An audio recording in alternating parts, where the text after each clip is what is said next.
going to be an induced economic stock market shaking. I believe what's coming is there's going to be, in the middle of this, and I've talked about this, Reformation, revival, breakthrough, all of it. I believe on the other side of this is coming a great revival. But in the middle of this, I started to see what the number one catalyst for this storm is going to be. It's going to be money. I saw a catalyst of difficulty, challenge that would break loose over monetary issues, over economy, okay?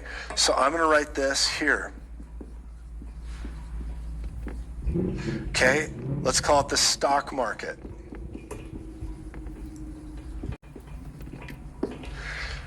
Now, I also have a powerful word in the middle of it all, that in the middle of everything I'm seeing, the Spirit of the Lord told me, he said, there's going to be a time that America goes down, and you will see a downturn. And in that downturn, I believe will also come great provision. It's why I have that word when I was at Noah's Ark with Rick and all these things happen. Yeah. I began to see that. Now, here's what I sense in this. I was praying through it, and one possibility with this, and you got to pray about this, is I believe this is not going to be real. I believe it's going to be fake. It's going to be an induced economic stock market shaking, okay? In other words, they could try to dive it. They could try to dive the market. So I've always said we've been about here in the scale of things. I believe this will begin to be the fruition of the 100-fold downturn, okay? And what do I mean by this? I believe that they want to begin to cause there to be a rapid deceleration, a drop of economics, where it just begins to drop. And they want to do it in the stock market, the stock exchanges. And here's the word that they're going to shout, I believe, when this happens. They're going to blame Trump, and they're going to begin to say it's because of... They're going to try to call out and say it's due to tariffs. As I was listening to more... So undoubtedly, this gentleman is trying to say that he prophesied that there was going to be a downturn in the market, and tariffs was going to be the evil word, and they was going to blame Trump for it, and the market is going to crash down. Now, this occurred on February 2nd, but if you look at February 1st on the fact sheets for the president that was put on the White House's website on February 1st, it clearly states that the tariffs was going to be imposed. Now, also, we know that through his political teachings or political statements that he was going to impose tariffs.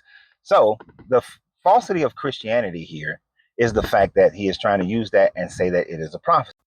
When the true fact of the matter is this: anyone who was paying attention to what the candidates were saying, and once Trump got into office and he was going to impose these tariffs, when you look at what happened before World War II, you look at the stock market crash in the 1930s, you look at any other downturn in the 1800s, tariffs always creates a market crash. It always happened. So, and leads into a recession. This is not prophecy, people. You see, this is how they can trick you into thinking that they are prophets and that the word and the God spoke to them and all these sorts of things, is that they will call it prophecy, when all it is what stock market and hedges do. And they just forecast what the market is going to do based on the history of what the market does when different things occur. Anybody who didn't think that the airlines and shipping and a lot of other things connected during 9/11 that the market wasn't going to crash, you're foolish.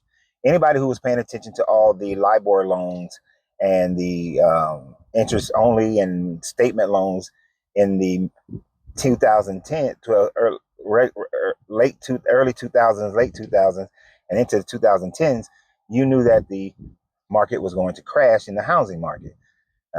I was an IT guy during the late 90s, early 2000s.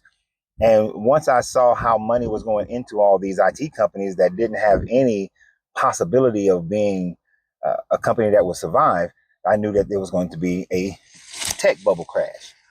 So these people are not prophesying. They're not getting anything from some outer worldly spirit or some spirit above and beyond. All they're doing is looking at history, looking at the markets and seeing what the hell is most likely to happen.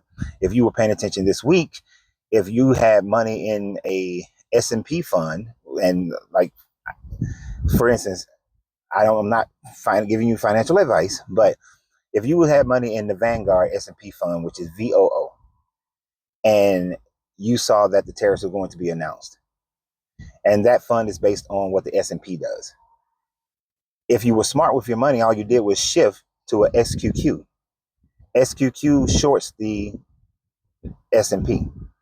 And so you jumped into the SQQ, you got an elevation of about $10 to $12 per share by shifting to the SQQ.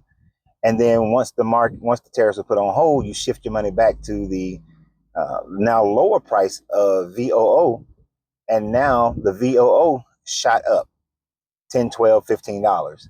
So those who are day trading, those who are hedgies, they were paying attention. If you lost money during that time frame in your 401k, you really should question who's managing your 401k, because they're doing a horrible job if you lost money last week.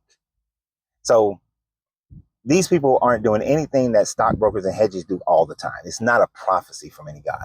It's an educated guess based on information that we've received before. This is why these religious people are false and fake. And he's adding his political preference into this so that people wouldn't realize what was going on, and want to just stay the course and take the pain, take the medicine. But you're taking the medicine and the pain of some religious person who's then going to ask you for 10% of your money. Does that make any sense? It doesn't. Does it make any sense that he will sit up here and knowingly lie to these people as if some spirit actually talked to him? It doesn't. But to a lot of people who believe in this stuff, they will accept it and they will run with it, and they will continuously run with it. But what do you guys think? And always remember, you have to free yourself to be yourself, because your greatness is non-negotiable. Good journey, good vibrations.